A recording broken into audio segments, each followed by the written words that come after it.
What's up, guys? Welcome back to Newswave. Well, over the weekend, starting on Friday actually, there was a bunch of stuff getting thrown around about Nintendo and their next generation system, the Switch 2, and I figured today we would catch up on why analysts are talking about $500 price tags, and apparently manufacturers are talking about ramping up production for certain upcoming systems, but we'll go over all that here today. Also, we are going to be talking about Black Myth Wukong, as reviews did go live, as well as many question marks around that PlayStation 5 version. And then we'll also be taking a look at a new remaster that may have popped out and leaked a bit early. This from, of course, a ratings board, go figure. So if you guys enjoy these videos, make sure you hit that like button, helps out a ton. And if new here to the Spawn Wave channel, make sure you subscribe down below. And of course, members for the channel do get Newswave early. If you'd like to learn more about that, click the join button down below this video. And we're gonna start today with a Nintendo Direct that's happening today. Well, it's a little different, maybe not what you'd be expecting. We can see this over on Nintendo's official account, where they say, join us tomorrow, August 19th, so later on today, 3 p.m. Pacific, for a tour of the Nintendo Museum that's scheduled to open during the fall of 2024 in Kyoto, Japan. The Nintendo Museum Direct live stream will last roughly 10 minutes. The best part, though, they had to follow up this announcement with this saying, please note that there will be no new game or just game announcements or mention of the Nintendo Switch successor during this presentation. Yes, Nintendo knows how hungry people are right now for information as to their next generation device, but they just wanted to go ahead and get that out of the way. Hey, don't tune in thinking you're going to see the Switch 2. We're going to walk around the museum, show you guys a bunch of really cool pieces that you're not allowed to touch if you come out for a tour. But either way, I think it'll be interesting just to see the construction and what they came up here with the museum, and maybe what rare pieces they'll have there behind several inch thick glass. But still, it'll be worth tuning into, I'm sure, later on today, about 10 minutes or so. We'll see what they have for us. Also, it looks like we have a couple of demos to look forward to for Emio, the Smiling Man. This also posted up on their official account, we can see. They say, play the opening chapters of Emio, the Smiling Man Famicom Detective Club with a free demo coming to Switch on August 19th, actually later on today, 6 p.m. Pacific time. And then more chapters to come on August 22nd at 6 p.m. Pacific, and August 27th at 6 p.m. Pacific. All of this leading up, of course, to the release of the game, August 29th, where your save data will carry over to the full game. So essentially, they're going to have the first 3 chapters, it seems, just kind of set up as demos. And this is a fun way to do it, basically having a different drop each week leading up to its release, again, here at the end of the month. And again, I'm not a big visual novel guy. I have noticed that there are people who say, even if you don't really like visual novels, you might like this, as they do interweave some more unique elements of gameplay into this genre. So, again, it's Nintendo's first real mature rated game that they are developing, co-developing, yes, but people were just going over the ESRB rating. I'm like, I can't believe that's in a Nintendo game. That's kind of where we are with this. But still, there's a demo. Maybe I'll download it and check out the first chapter or 2 to see what I think. Oh, and we did have the Pokemon Worlds event happening over the weekend, and it seems like, to anchor that whole thing, we did have an announcement, or at least a release of the pre-registration for that Pokemon trading card game Pocket Edition, this on mobile phones. And there's even right now an iOS listing, as well as Android. You can see one of those here. And this is pre-registration with, on iOS, by the way, they are pointing out October 31st for the official release of this. And I think the part that most people are excited about here is the collection aspect, and they clearly leaned into that by showing people opening packs over and over and over again by swiping from left to right.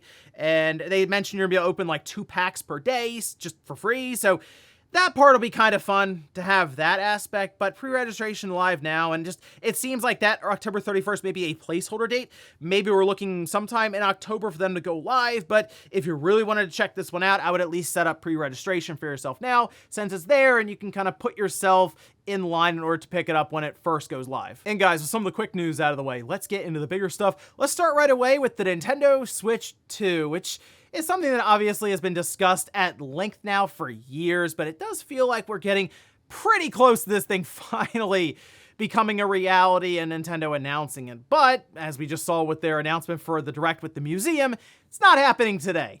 But over the weekend, there was a lot of discussion around 2 things. One coming from an analyst, and the other coming from a parts manufacturer who seems pretty excited about some of the orders coming in for different consoles, and that was immediately linked to the Switch 2. But we can see this is posted up by Tweaktown, where they say Chinese chip maker Welltrend, known as Wukong Electronics in China, has seen a quarterly spike in sales thanks to new PlayStation, Xbox, and Nintendo Switch models. This is the translation that was provided here, saying, looking forward to the market outlook. In the field of power management IC, Lin Chantal said that game console application orders have rebounded since the third quarter, including the introduction and shipment of new models of PS5, Xbox, and Switch, while personal computer applications have shown moderate growth, and in the electronics industry, driven by rising demand during the peak season, sales are expected to increase. So, looking at this, they're naming things other than just the new Switch system, which, again, people see that pop up and they immediately go, okay, yeah, Switch 2. That's confirming that there have been orders in place in order to manufacture this thing, which, I mean, yeah, if we're expecting to come out in the first half of next year, Nintendo would have had to place those orders. I think most of us understand that, even for like power IC, for charging the thing, that sort of stuff, right?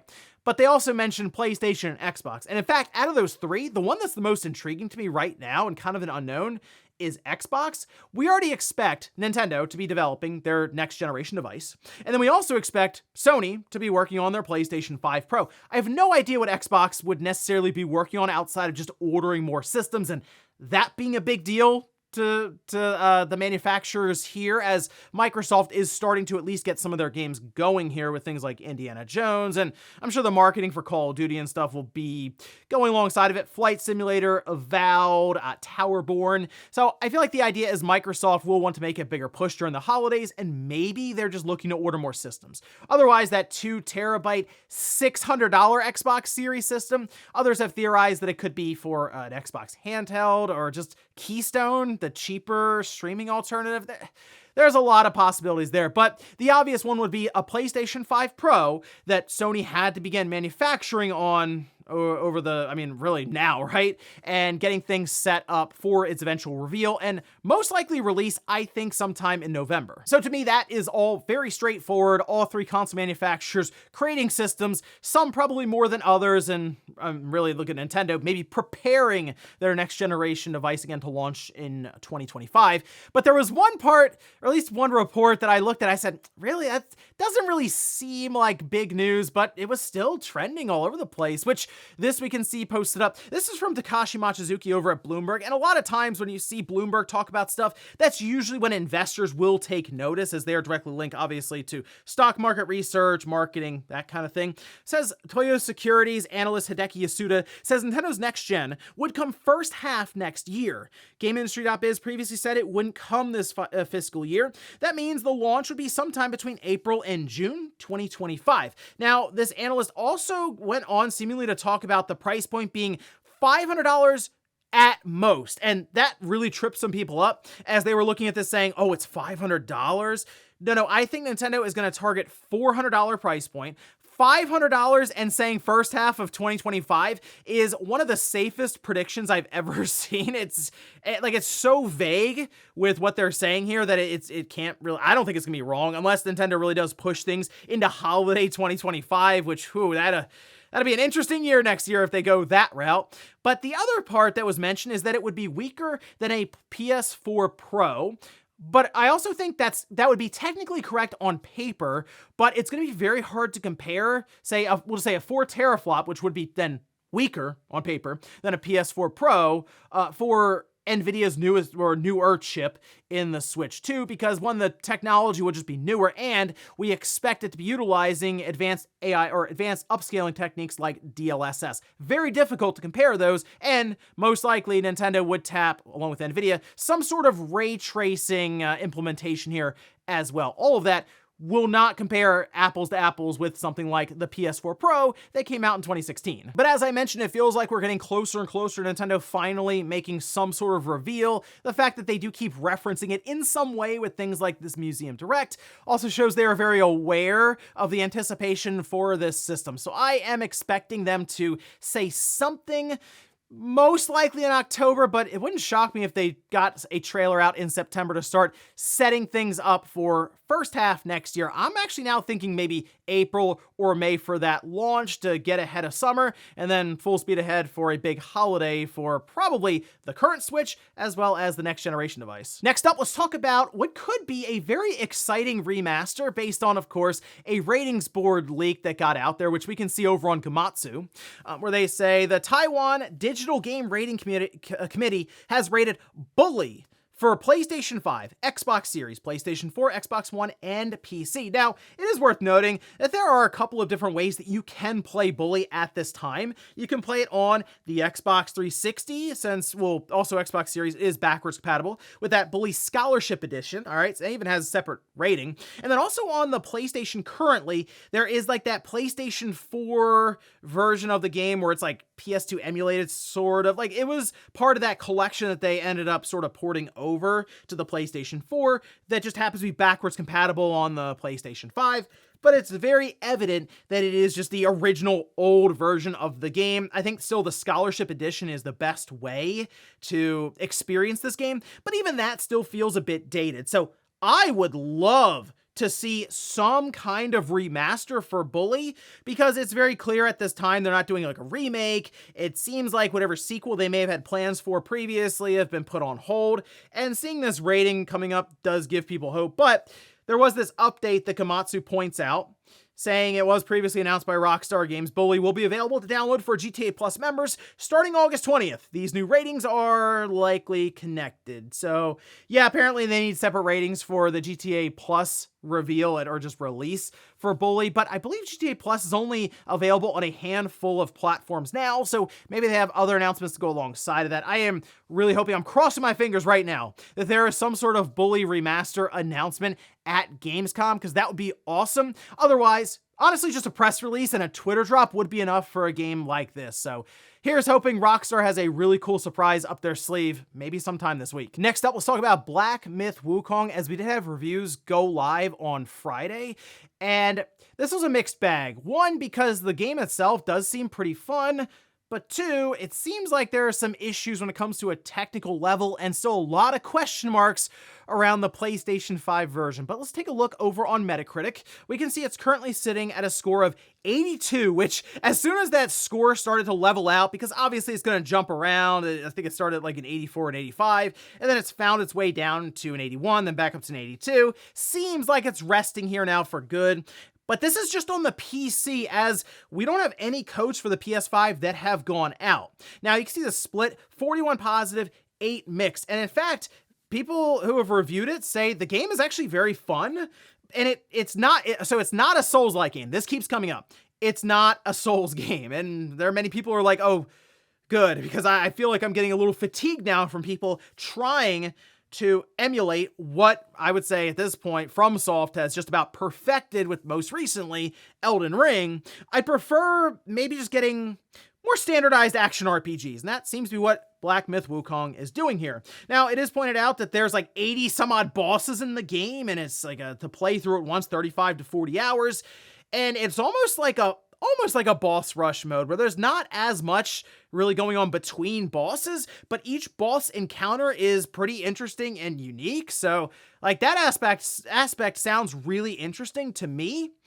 The issue here now is, well, there's an issue when it comes to bugs and glitches in the game. Some that are just outright like will just ruin your experience. For example, one reviewer mentioned that as they got towards the end of the game, like the last or second to last boss had an issue where halfway through the fight, which was like 30 minutes or so, they would just fall right through the level after a cutscene had completed, and they would just die. That was it. It was over. So they had to restart. And this happened multiple times to where they didn't even want to keep playing because they figured it would happen over and over and over again. But one attempt just happened to work for some reason. And again, this is all being attributed currently to the PC version. The issue we have is we don't really know anything about the PlayStation 5 version. Now, people pointed out that IGN had posted about a minute and a half of gameplay.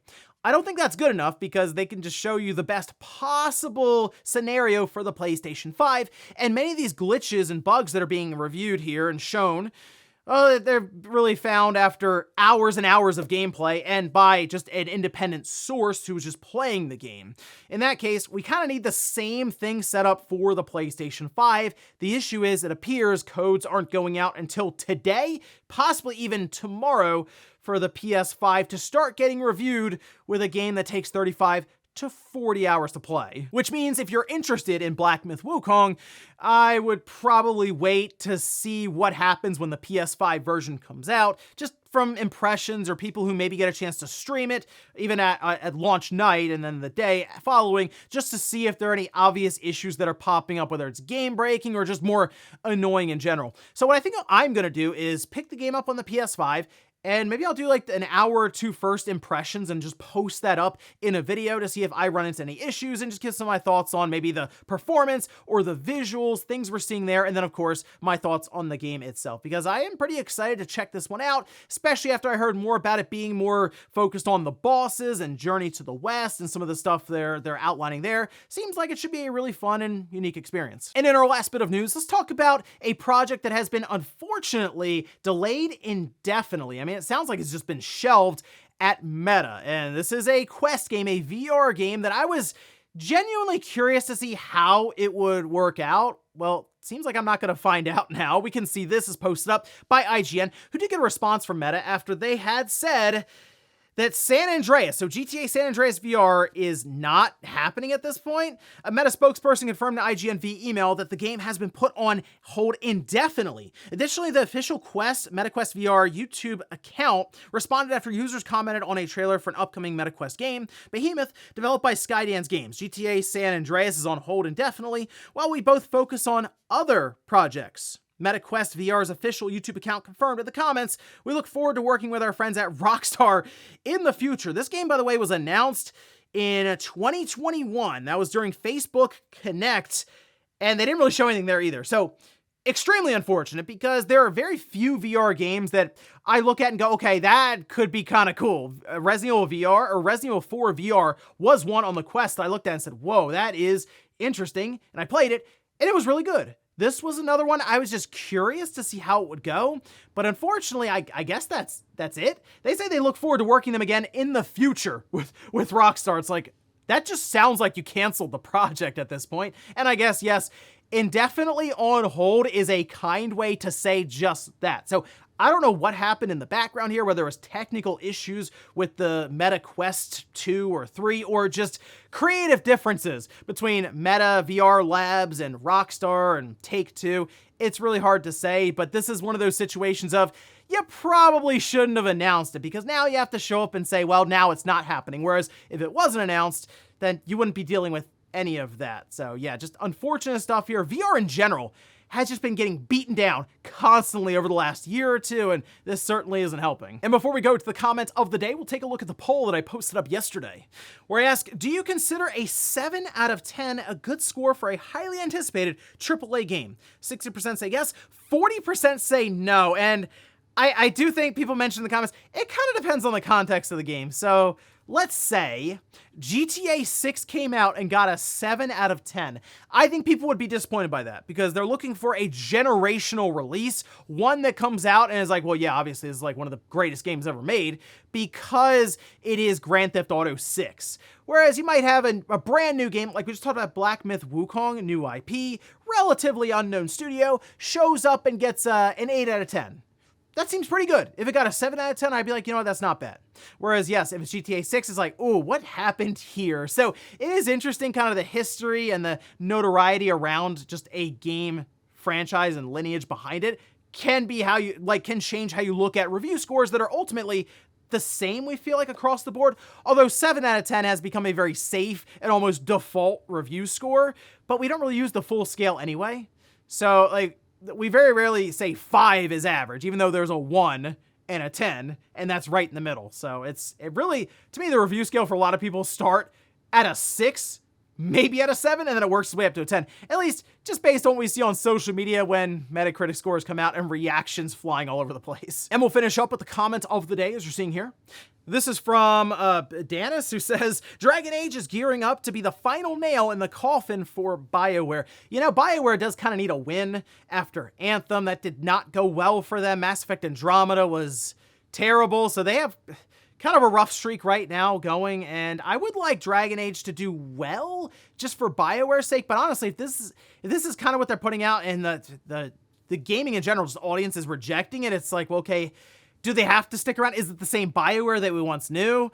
I would like to see them stick around, obviously, after Dragon Age, because I want to see what happens with Mass Effect and if they can redeem themselves after what happened with Andromeda, but it feels like that is way off in the distance as well, so hard to say what's happening with BioWare right now because they just cannot catch a break. And Dragon Age Veilguard, again, we'll see when it releases because it could come out and be this incredible experience. And just a lot of the stuff leading up to release hasn't gone over the best online. But hey, if the game is fun, usually it can find a way to at least come out the other side with good review scores and maybe good enough sales to keep BioWare rolling along. And ladies and gentlemen, that's going to do it here for Newswave. If you enjoyed this video, guys, hit that like button. If not, hit the dislike. Leave comments down below about everything we talked about here today. And if you missed last week's Newswave on Friday, I'll have that linked here in one of the boxes. And with the other one, if you just have some time to kill, want something on in the background, or even want to see a bunch of older collection videos, I made an entire marathon of 2 hours unboxing and checking out retro systems and games. Thanks guys for watching, and I'll see you next time.